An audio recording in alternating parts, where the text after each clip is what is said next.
Howdy, and welcome to the show. Cooper's Code focuses on legal issues and notable practitioners, distilling wisdom so we all achieve the best results for our clients. I'm Miles Cooper, and I'm very excited for this after-action review, where we sit down with Brett Schreiber from Singleton Schreiber. We discuss what it took to achieve the first jury verdict against Tesla, and what a verdict it was. A Florida federal jury hit Tesla with a $243 million judgment after learning about the harm caused to Nibel Benavides and Dylan Angulo, and Tesla's actions that led to the incident. Brett will help us understand the groundwork and courtroom decisions that helped achieve this record verdict. Welcome to the show, Brett. Thanks for having me. I'm really excited to be able to sit down and talk with you about your verdict. And I think the best way to kind of launch into things, if you don't mind, is can you just give us a paragraph or two snapshot of the case, and then we'll start digging into how you built the case, trial moments, other pieces. Does that work? Absolutely. Okay. Happy to. So what this case was the first third-party Autopilot defect case to go to trial in America. And what that means is this was not something where the plaintiff was the driver of the Tesla on Autopilot. This was a young couple, 22 years old and 26, who were minding their business at the end of a T intersection in Key Largo, Florida, having lawfully parked beyond the edge of the road behind some signs, and had done nothing other than go fishing that evening, and were packing up, looking at the stars and talking, when a Tesla on Autopilot drove through that intersection, through that stop sign, through the flashing lights and the signs at over 70 miles an hour, colliding with them, causing the 22-year-old young woman to lose her life and her 26-year-old boyfriend to be forever injured. So that, in a nutshell, is what the case was about. So when you describe it that way, it sounds very straightforward, and a case where Tesla would say to itself, gosh, it was on Autopilot. That's on us. Tell us how to compensate the family. It sounds like they didn't do that. Indeed, they did not. There's a lot of wrinkles, as I'm sure we'll probably unpack, but I think one of the things that is critically important in this, and really one of Tesla's dirty little secrets, of which there are many, is that they took the position in hearings long before I was asked to get involved in the case, a little less than about a year before trial, that this was not an Autopilot case, because Autopilot was off at the time of impact. And having cases like this across the country, and having been working on them for the better part of several years, that is a constant refrain, because the Autopilot system is designed that when it recognizes a crash is imminent, it's beyond the point of no return. This is usually about 1.3 seconds or so before impact. Autopilot shuts off. So technically, when vehicles are smashing into each other, when metal is crunching into itself, when bodies are being flailed and vaulted about, Autopilot is off. And so Tesla routinely, when inquiries are come from law enforcement after a collision, they go, Autopilot? There's nothing to see here. Autopilot was off. And so that was one of the claims that were made. And the other major issue for them was they took the position it was never designed to stop in this type of environment.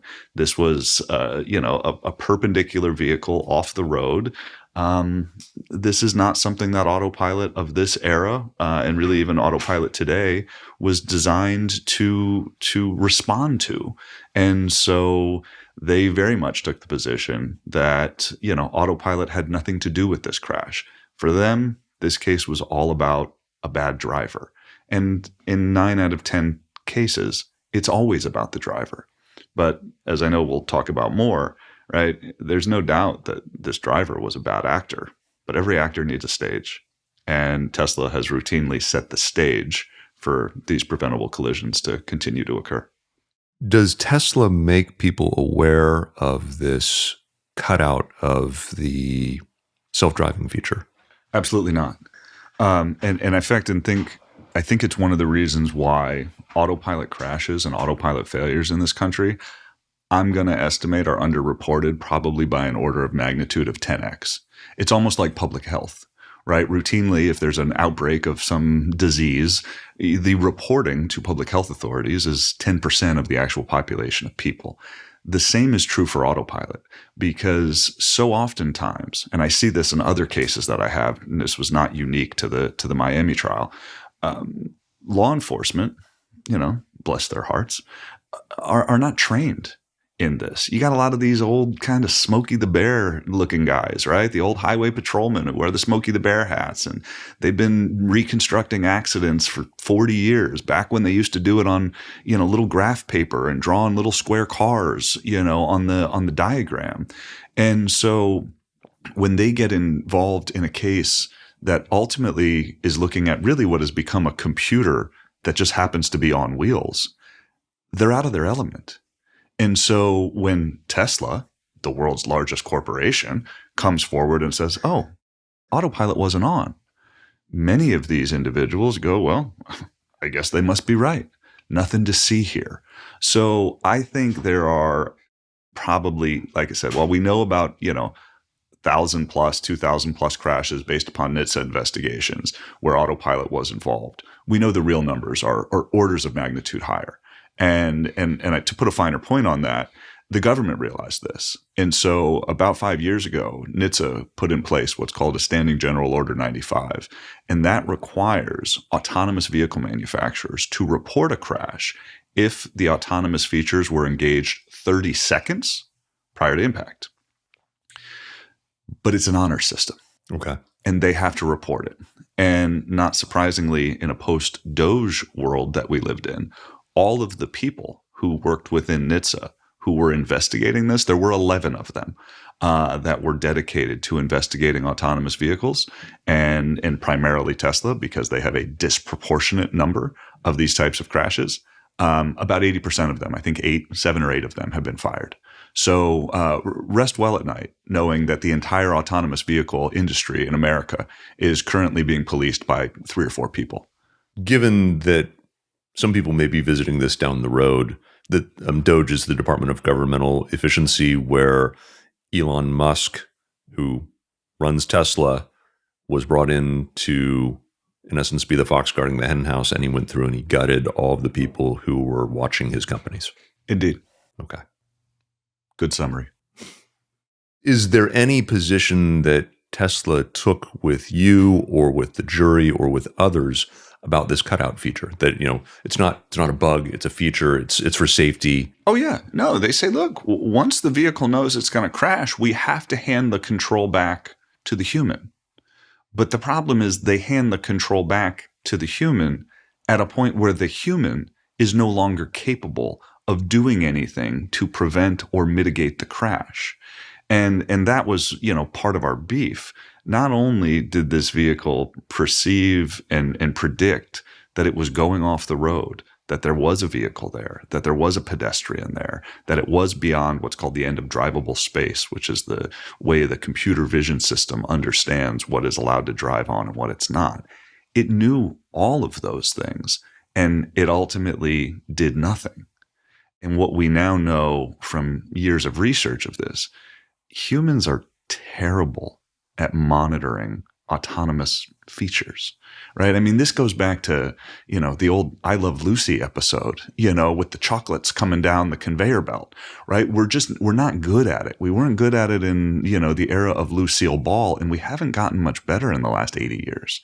And so they know that the time for a human to take over is multiples more than if you were actively driving when you're on autopilot. You essentially become a passenger in your own vehicle, right? You're a passenger in the car and the driver's doing something. When was the last time you reached over and grabbed the steering wheel or stuck your leg across and jumped on the brakes?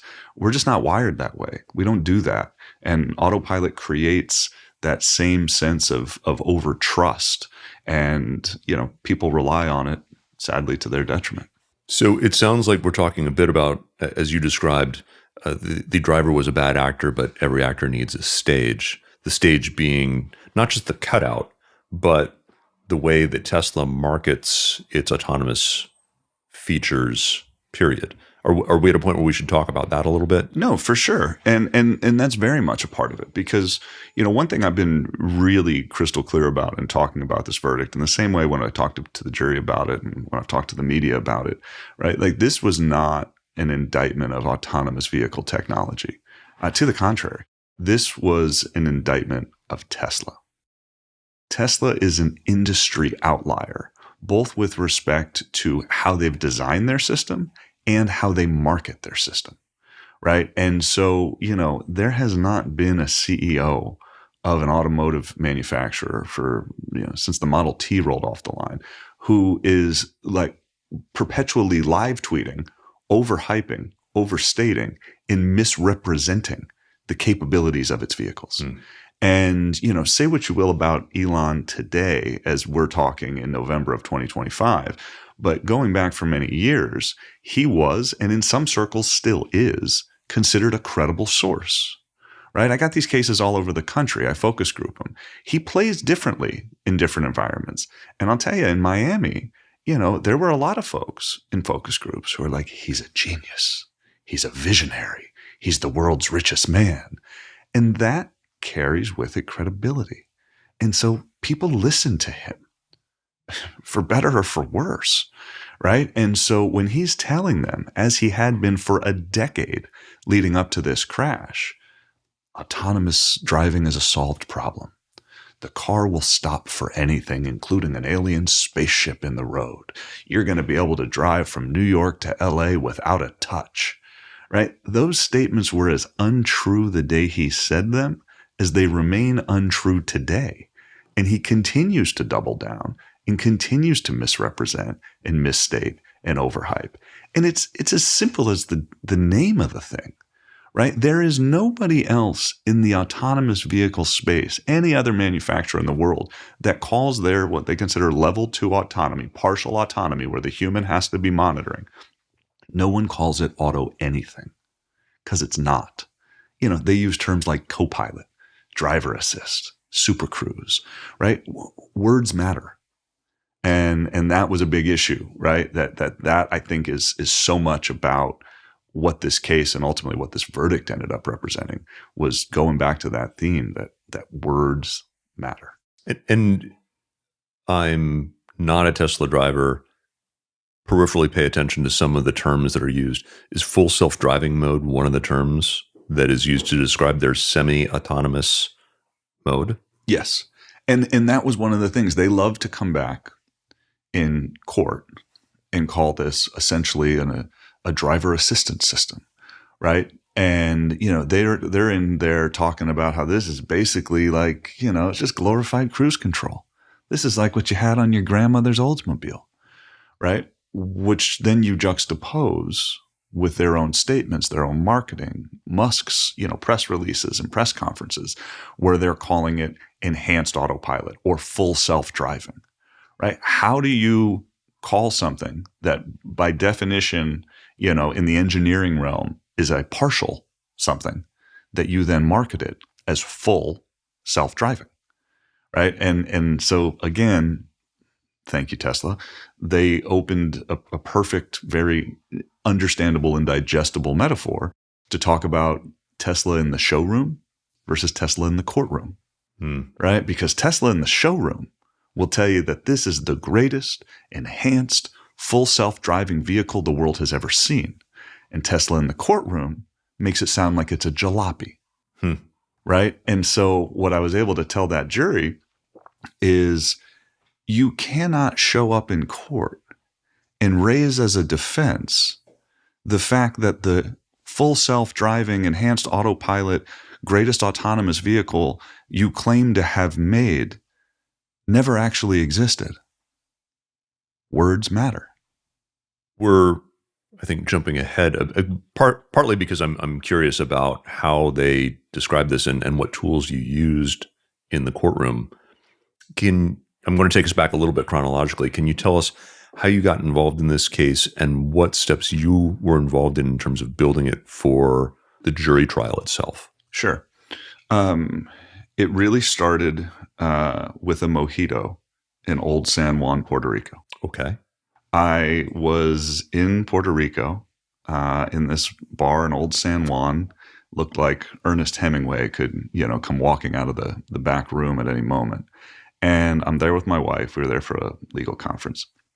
And I had this Zoom call on my calendar at like 2 p.m. We're at lunch. And she goes, I'm going to have a mojito. She's going back to, the pool to, hang out, read a book, and take a nap. And I was like, you know what? I'm going to join you.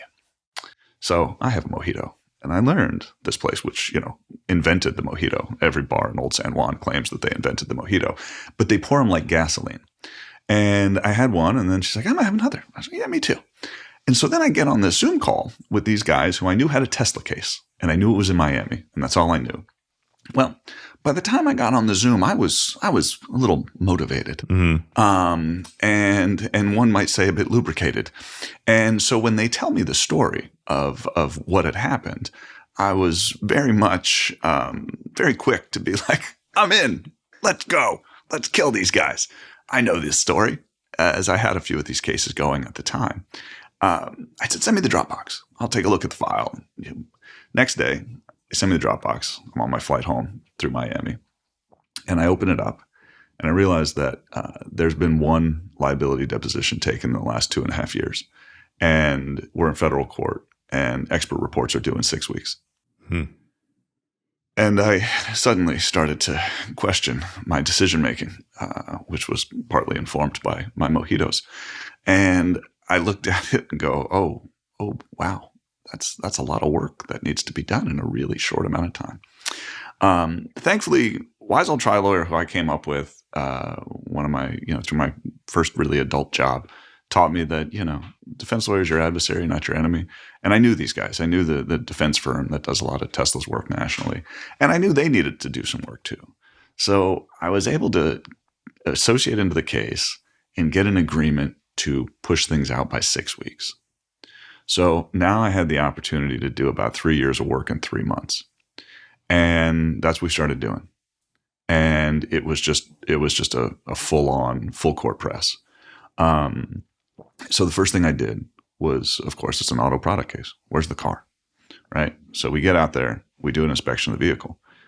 There was something missing, the Autopilot computer. And I'm going to interject a question here. Please. At this point, when you're coming in with it being shortly before expert reports are due, are you relying on the existent team, or do you have your own team of people who you bring in at that moment? It was a combination. The team had been loosely put together. Okay. But they didn't have documents. They hadn't reviewed deposition. Yeah. They hadn't done anything in a meaningful way. And there wasn't sufficient ammunition for them to do what they needed to do. And so that's where I came in. And so I knew enough to know that these cases, as I said before, are computers on wheels, and it's all about data. So we needed data to understand what happened in the crash. And that's where we started. So you got to the inspection, and sounds like the computer, the important part was gone. It was gone. And I had looked at the file, and I had seen that there had been a subpoena that had been sent to the Florida Highway Patrol, who had initially taken the vehicle because they got involved and, they looked at this initially as a homicide, right? There was a homicide investigator. They were looking at whether it's vehicular manslaughter or some sort of, heightened, felony or something like that for the driver's malfeasance. And so the cops had taken control of the vehicle from the jump, and then it was eventually released. Tesla ended up buying it long before I showed up. So it was preserved, but the computer was gone. And I went to my local counsel. I said, guys, where's the computer, right? We served the subpoena, and, they said they didn't have it. I reached out to Tesla. Y'all know where the Autopilot computer is? And what's it called? The MCU. There's the media control unit. It's the big screen. Mm-hmm. And then the ECU, as it's called, the electronic control unit, which is the computer that lives kind of inside the dash behind it. And they're both MIA. I go, hey, Tesla, where any of this stuff is? Nope. Don't know what to tell you.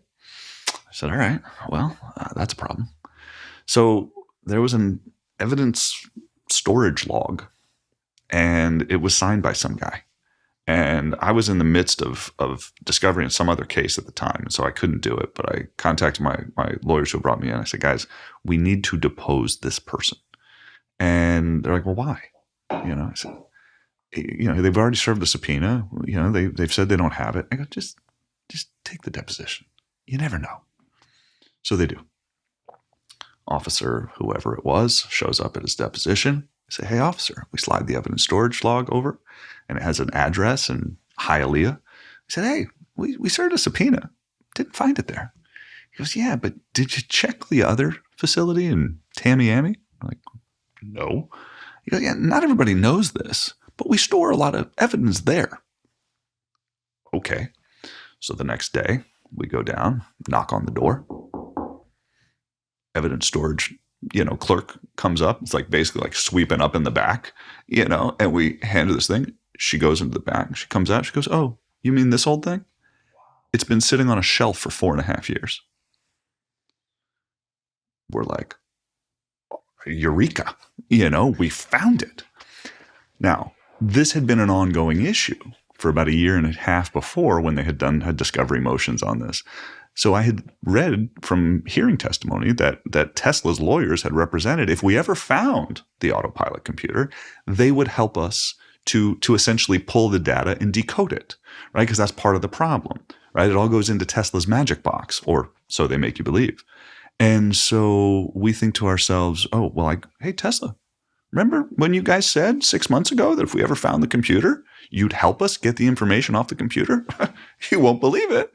But we found it. I'm sure they honored that and were pleased to help set that up for you. 100%. No. Yeah. And to which their response was, well, that's great, but discovery's closed. And there's nothing we can do here. So, you learn anything in this industry, sometimes you got to go over, around, above, or through the obstacle. And that's what we did. When you say you went through it, there are a variety of ways that one can do that. The most logical to me, it sounds like, would be going to the judge and saying, hey, judge, fair is fair. We got this thing. It's time for us to take a look. Which is one of the things that we did. Okay. So we brought a motion to compel that Tesla had to help to pull the data off.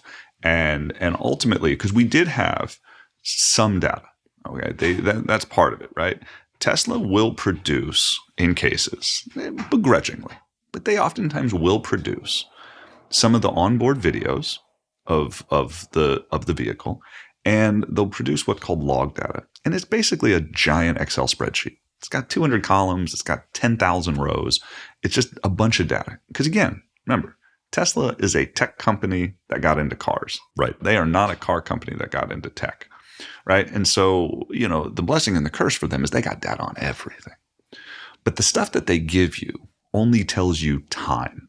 This spreadsheet will tell you all these different things in time. And really, I think the best way to describe it is what log data is it's kind of like the table of contents of a book.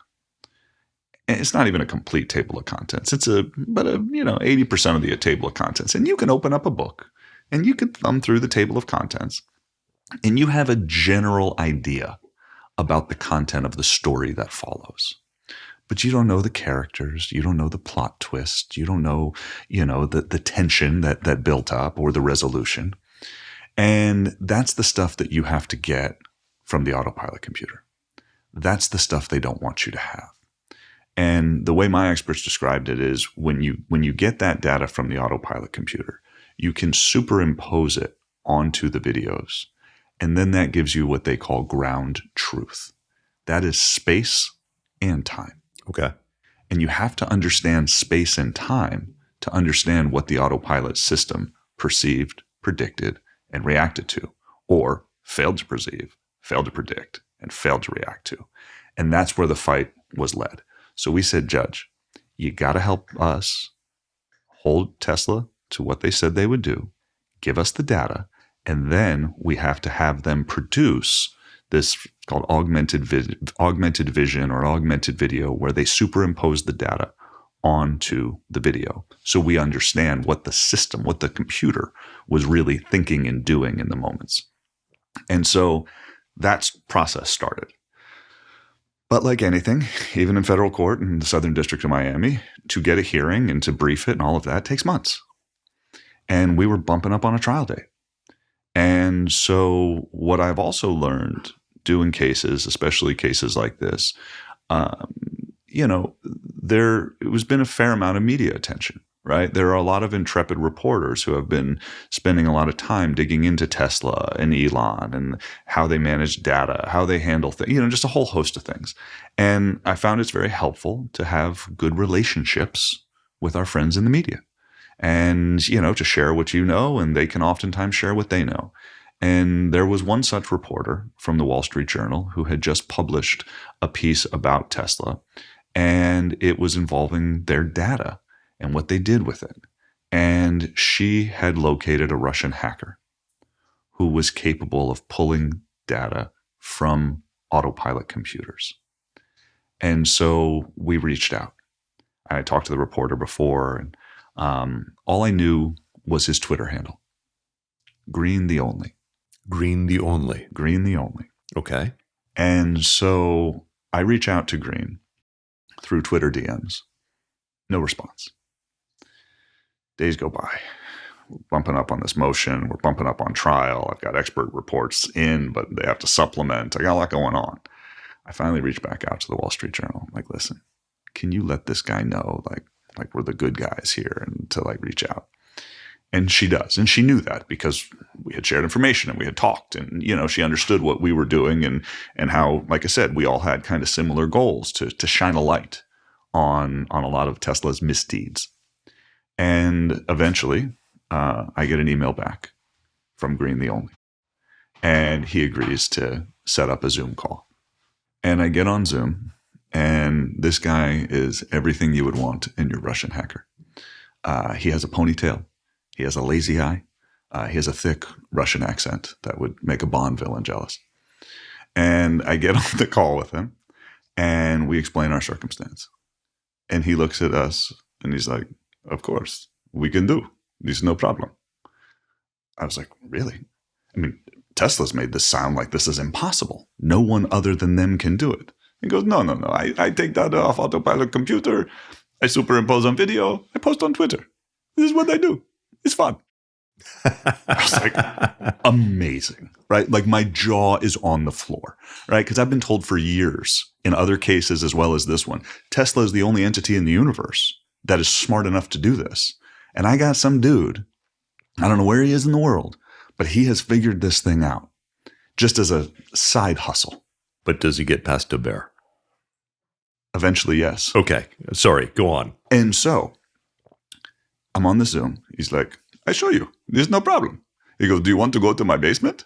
I'm thinking to myself, not really, but okay, And he's on Zoom, right? And he's on his iPad, and he's walking down the stairs, right? And we're going down the stairs together, and there's like wood paneling, and it has a certain kind of Silence of the Lambs vibe. Like I'm not sure what I'm gonna find when I get down to the basement, but we get down there, and there's computers and wires and shit all over the place. Like it's like, I guess what you would expect. Again, I didn't even know what to expect, so I can't say I had an expectation.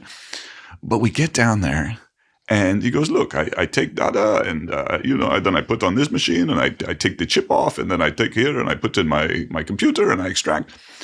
And he's just walking us through it like it's just, it's something he does in an afternoon. He goes, let me show you. This is easy.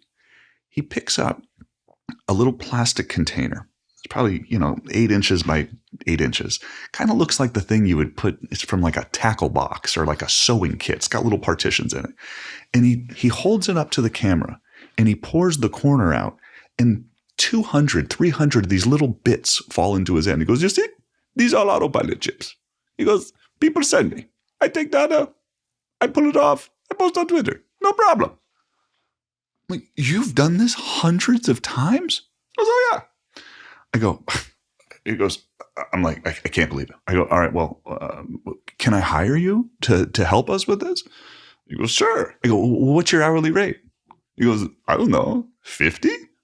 I go, US? Like $50? I said, bro, I'm going to have to possibly have you swear out a declaration in federal court and say that you are like a forensic data extraction specialist.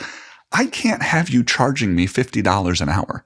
I'm like, how about 500? He goes, 500? I go, yeah, $500. I go, okay, we good. So next thing you know, 3 weeks later, Oleg, as it were, who prefers to remain anonymous, so I'll just use his first name, is on a plane to Miami. And he brings his machinery and his computer. I had to bring another expert that I had found out of Florida who does, essentially he's a cloning expert. So once we took the data, we had to be able to create identical clones of it, which includes a cryptographic signature, which is just fancy digital speak for making sure they are one of one or two of two. And so we did that. And then we head over to a Starbucks in Coral Gables. And Oleg orders a venti hot chocolate because he's a man-child who drinks venti hot chocolates in the middle of the day in October in Miami. And within 15 minutes, using Starbucks Wi-Fi, Oleg has pulled the data, has put it up on his computer, has taken the video, and starts to superimpose what happened in the crash. And not only that, but he also tells us for the first time that this snapshot of data, as it's called a collision snapshot. It's basically a zip file, right? When Teslas crash, as I said before, they know in the moment, like we talked about, that they're going to crash. And so autopilot shuts off. But what it first does as a part of that process is it takes all of this information. It takes the cameras, it takes what's called CAN data, which is basically all the computers talking to each other. It takes that log data that I talked about and a few other things, little packets of information or buckets of information, and it downloads them. Now, Tesla for years, their 30B6, their corporate reps had told me for years it's called an urgent upload. And they said, look, sometimes we get it, because this was the position they had taken in this case. We didn't get all of this data. Yeah, plaintiff wants us to do this, but there's no way. We didn't get it. Nothing to see here. That was the position they took with law enforcement. That was the position they took with federal investigators. That was the position they took in court for 3.5 years. And in this moment, we finally were able to show that they lied. My gut had told me all along that they were lying, that they knew more than they were letting on. I know, shocker, right? Giant $1 trillion corporation is not being forthright and transparent in information that's potentially damning to it. I know that comes as a big surprise to everybody. But fundamentally, it was that moment where we were able to show, again, tech company who got into cars, what happens is the data is downloaded to the Autopilot computer because the vehicle doesn't know in that instant before the impact if it's going to have cell coverage. It doesn't know if it's going to end up on fire. It doesn't know if it's going to end up in a lake. So it downloads it first. Then after the crash, it checks if it has cell coverage, almost like your email refreshing. It's like, wait, do I have cell coverage? Do I have cell coverage? Oh, I do. Beep, beep, beep, beep, beep. Boom. And it uploads it to the mothership. And it includes a line of data, almost like your fax machine from the 1990s that says transmission successful. And in that Starbucks, 15 minutes after, Oleg points to the line of code that says they had this 4.5 years ago. Wow. Before the first ambulance responded to the scene, before the dust from the crash had fully settled, Tesla had all of the information about how and why this crash occurred. And for 4.5 years, they lied. They lied to the court. They lied to law enforcement. They lied to the victims. And now we could prove it. And so at that moment, I knew we had them. So again, when we first started talking about the case, car goes out of control during full self-driving. Seems like at that point, Tesla says, gosh, on us, tell us how to properly compensate. When you now have this piece, I presume through the taking of expert depositions, et cetera, that they learn that you have this piece at some point before you go to trial. Correct. And they say to themselves, this is probably not good for us. Let's talk about resolution, Brett. You'd think. You would think. They didn't. So For the next 10 days, they were under an order. This was Halloween. So it's kind of the day before Halloween. It was kind of spooky that we figured it out that day. They were under obligation about 10 days later to produce this augmented video. They now had the data. They had it for a couple of weeks. They said that's how long they needed. And we knew we had it. We had built out the video and all the things. And so we waited. We waited till the day that they were supposed to produce to see what they would come up with. And instead, they responded on that day, sorry, guys, there's nothing to see here. These are placeholders. There's not even data here. We don't know what you're talking about. We said, well, that's interesting because look what we have from that same exact cloned version of data. Look what we figured out. So we go to the court on that day, have the hearing where Tesla goes, we don't have anything. And we go, yeah, you do. It's right here. We built this. And it was at that point where the magistrate said on the record, so you're telling me the plaintiffs have out-Tesla'd Tesla? I said, it looks that way, Your Honor. It looks that way. That was also about the time where a nearly 7-figure sanction order was entered for the fact that we had to go through all of these efforts to do this, retain all of these folks, spend all of this money, attorney time, expert time, et cetera, resulting in one of probably the largest, sanction awards in the civil justice system in the last year, if not in the last decade, for this misconduct, which was, gratifying, if I'll be honest. But it got us to the then point of thinking, well, they're going to do exactly as you suggested. Now they know their goose is cooked. Whether I call it a diversion or a tangent or what have you, I know that there are a lot of lawyers who end up getting into, whether it's technology or a morass of other complicated material, and then run into challenges with judges where the defense, in essence, obfuscates. Like, here's a lot of Excel spreadsheets, or here's a lot of ones and zeros, and it's judge, it's really complicated. What they say isn't so. How did you get lucky with a smart magistrate? Did you take this information and package it in a very clean way? How were you able to get it so that someone who has to call balls and strikes on lots of things could do exactly what the magistrate had the courage to do here? Both.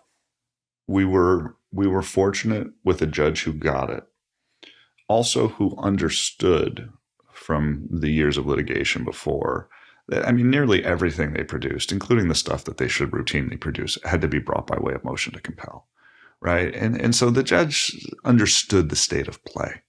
They understood what we were dealing with. And then as time went on, I think through a combination of our efforts, right, and packaging it appropriately, the judge started to get it, right, as they tend to. Right. Because, in fairness, I don't think this court had ever, and I know my trial judge had never dealt with an autopilot case before. They were new to all of this.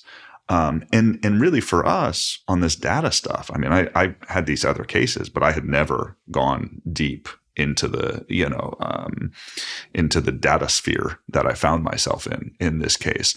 And so invariably, because we're also continuing to focus group the case while all of this is going on. I focus grouped the case before I had the augmented video and the data. I focus grouped it after. I focus grouped it before Elon was a part of the administration. I focus grouped it after, right?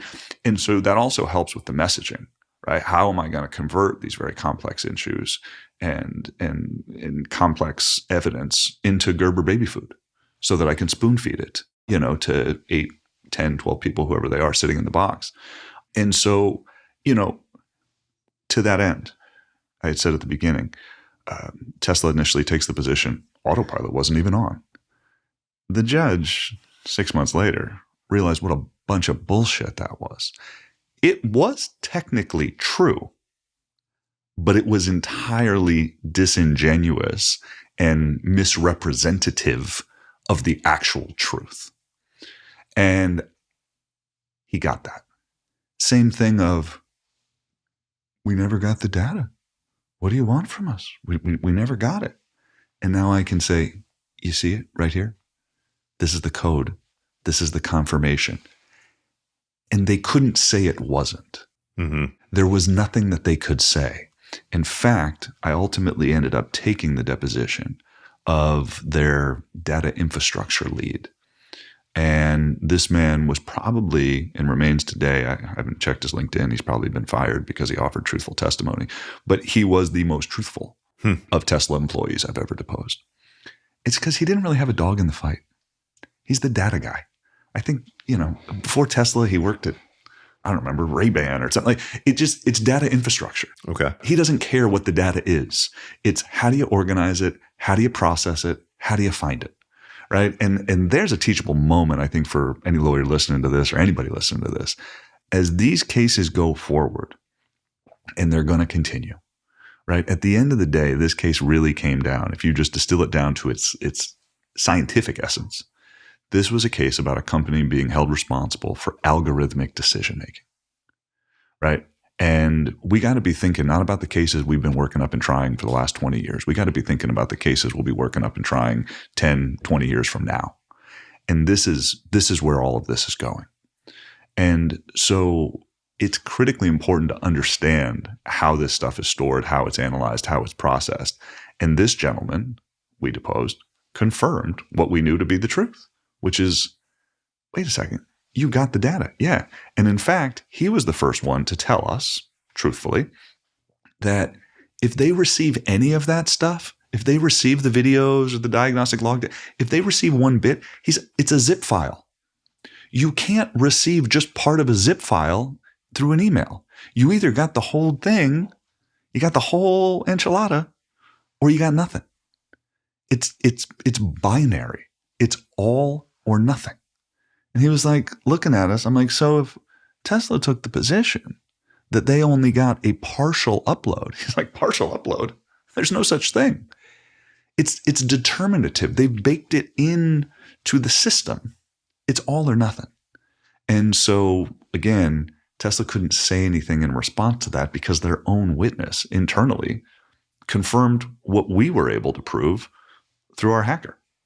So I want to go back to something that you said and unpack it a little bit because I think it's important and I don't want it lost in the story.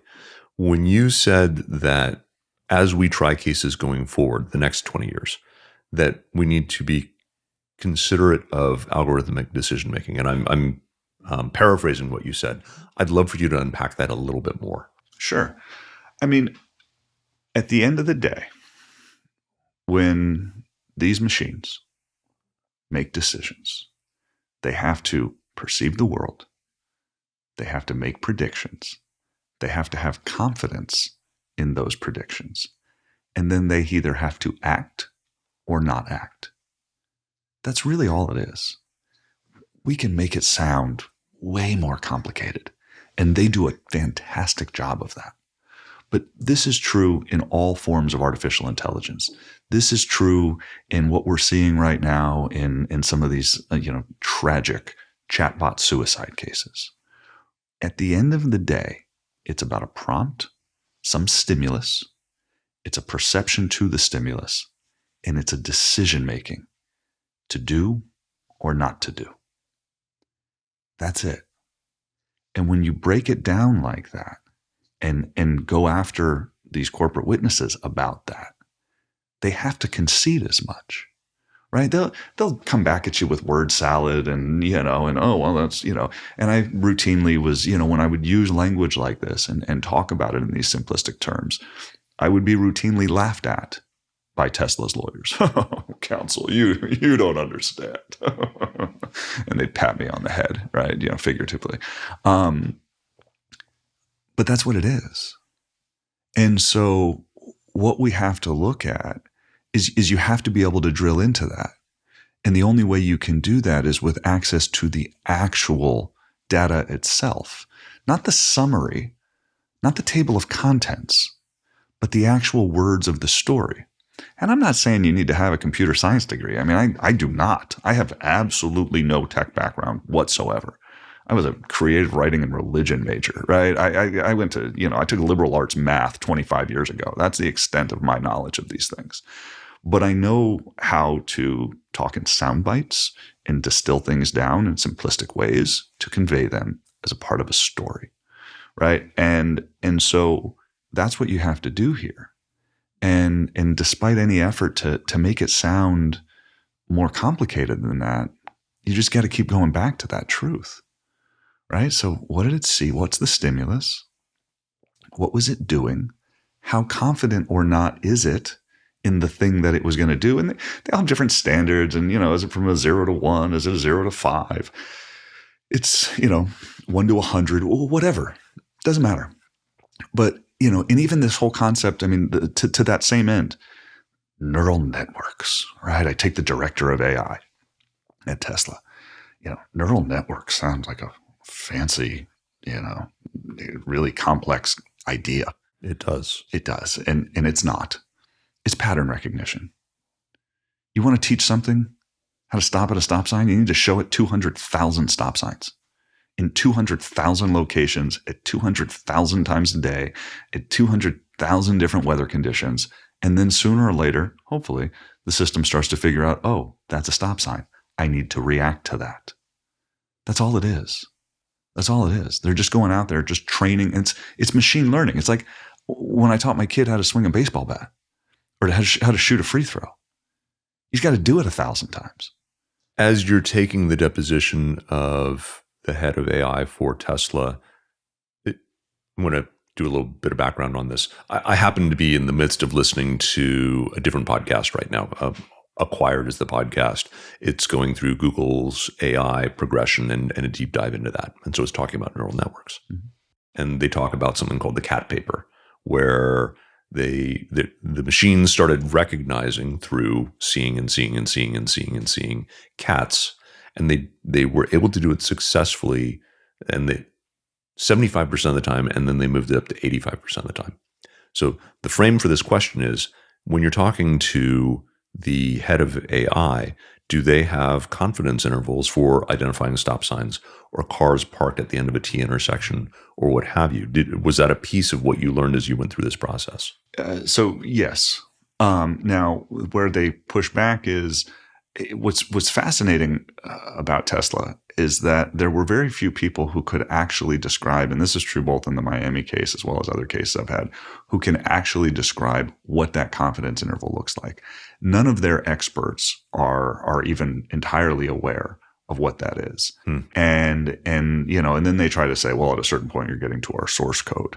And we can't, possibly, that's trade secreted. And, that's the secret, ingredient of Coca-Cola. We can't possibly give you the recipe. But what we were able to show and tell through the data is clearly the system saw all of these things. It knew that it was coming to the end of the road.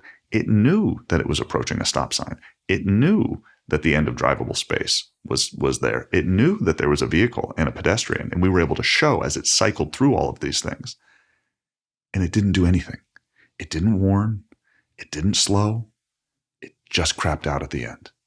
And at that point, I don't really care what the confidence interval was for any of that decision making, because clearly it didn't work. The proof was literally in the pudding. Yeah. It didn't work. So something happened here, right? And I can't tell you, was it supposed to be, 90%, 95%? Now, we also knew from the data that it did have certain confidence and it continued to cycle. But this goes to a larger issue of Tesla that we haven't touched on, which is the reason why they remain an industry outlier is because they have now gone all in just on cameras. And everybody who knows anything about autonomous vehicles will tell you that the holy trinity of safety is radar, LiDAR, and cameras. You need LiDAR for close up, you need radar for distance, you need cameras to help diffuse the three things together. Tesla, at least in the 5 years ago vintage, was doing radar and cameras. Elon never wanted to do LiDAR. Whether it was aesthetics, whether it was cost, whether it was hubris, probably a combination of all, they never did that. Say what you will about Waymo, they have followed the tripod, and they also three-dimensionally map everywhere they go, and they limit where in the world the vehicles can be used. And that's what other responsible manufacturers at the time were doing, right? And so to this end of kind of how the machine both learns and how it makes decisions, part of the problem and why Tesla will never be able to get out from underneath itself is because of the steadfast refusal to follow the formula that everybody else knows has to be followed. And in fact, post our crash, and I think it was in 22 or 23, they went all in just on cameras. They started to walk that back, and I know most recently have continued. They've doubled down yet again to go all in on cameras. You cannot safely operate autonomous vehicles in computer vision solely on cameras. It's not enough data. It doesn't tell it enough.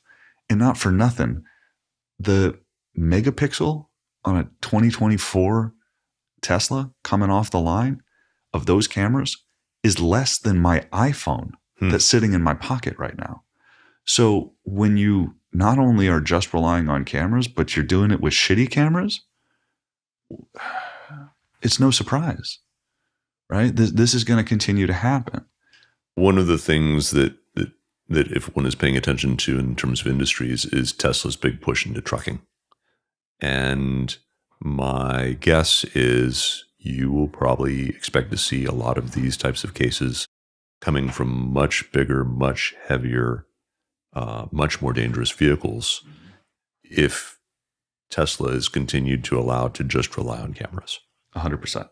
Now, there are other companies. In fact, one of the original founders, one of the original Autopilot directors, one of the ones who raised his hand back in 2014 or 15 and said, you can't call it full self-driving.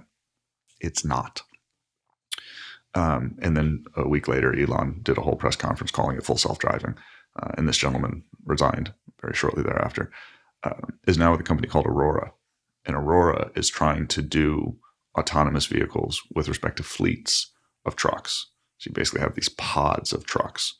So rather than 20,000 pounds, you're going to have 100,000 pounds of vehicle, heading down in a fleet, which is a terrifying notion in and of itself. But they are trying to do it in a way that incorporates all of those things and are trying to do it in a way that is safer, limiting where it can be used, limiting how it can be used, trying to rely on the holy trinity of safety, and things of that sort. So again, I think both with respect to cases involving autonomous vehicles, but I also think cases involving algorithmic decision-making more generally and, artificial intelligence more generally, I think in the short horizon over the next, let's say 3 to 5 years, the role of the civil justice system, if it's to have one, is to go after these outliers, right? Because so many of these folks, which are tech companies that have got into transportation, are running it with the Silicon Valley ethos of not really giving a shit. Move fast and break things, including people. Exactly. And do it at the expense of safety, and do it all in an effort to push more metal and to pump the stock. Right? Understand, Tesla's entire $1 trillion valuation is all in on Autopilot. That's it. I mean, they make an okay car. It has some decent crashworthiness. We're seeing now with the door handle issues, people are being entrapped and burning and drowning. And I have a few of those cases I'm looking at right now, which are just horribly tragic. Again, which is in large part because Elon didn't want a door handle inside, because door handles aren't cool. The problem is if it gets into a crash and the low voltage goes out, the button doesn't work, and now you're trapped. But I think that's where the civil justice system can be a deterrent, is we have to go after the outliers who are doing it in a less safe way, right? Preventable deaths should be prevented, period, full stop. And there are ways to do this. In fact, if you look at some of the other like German manufacturers, for instance, many of them are just saying, forget this partial autonomy thing. We're skipping it. We can't do it well. Say what you will about the Germans. They know how to build a car. Yeah. And, and so I think there's a lot of wisdom in that. Several of them are going, no, we're going essentially full autonomy, level 4, which is where it's kind of like the Waymo, right? There's still a wheel and pedals and stuff. Level 5 is the stuff where there's actually no wheel or pedals, and we're not there at a regulatory level. And not there, I don't think, at a technological level yet either. But they're just saying that's the only way we're going to do this. And so we're going to wait, and we're going to study it. And we're going to do R&D for a decade to be sure that we get it right. And that's the exact opposite of what Tesla has done. That's the exact opposite of what we've seen OpenAI do. They go out, they push an update, right? And that's another thing. I mean, we're talking about vehicles that weigh thousands of pounds hurtling down the freeway at 80 miles an hour. A lot of the problems in Teslas historically would have been called a recall. Now they're called a software update. Right? That's a problem. Back in the day, we'd all get a little postcard in the mail and have to go drive your car to the dealership and get a loaner and, or take a cab home or whatever we used to do in the before times. And now they just push out a software update. One of the Autopilot leads was talking about and testified at trial how when there's an incident, they push out an update, and there's an incident, and then they push out an update. And again, words matter. I was sure to remind the jury that what he called an incident, according to the families and the people involved, they called it a funeral, right? Generally, someone lost their life every time an incident occurred. They're incredibly reactive. They're not proactive. They're not taking the steps to prevent the harm. They respond to the harm. And I'm sorry, but that's just ass backward. And the jury understood that. And I think that is, again, the bigger role of what the civil justice system in the intersection with AI and algorithmic decision-making is going to look like over the short horizon, is calling that out and holding these companies accountable for making these choices and using that move fast and break things ethos instead of elevating safety and people's lives over profits and greed. Thank you for listening, and please join us next week as we continue this conversation. Like what you heard? Share us with a colleague and leave us a 5-star review on your podcast platform of choice. Please email us at podcast@coopers.law with questions, comments, feedback, and suggestions. To all of you doing justice out there, happy hunting.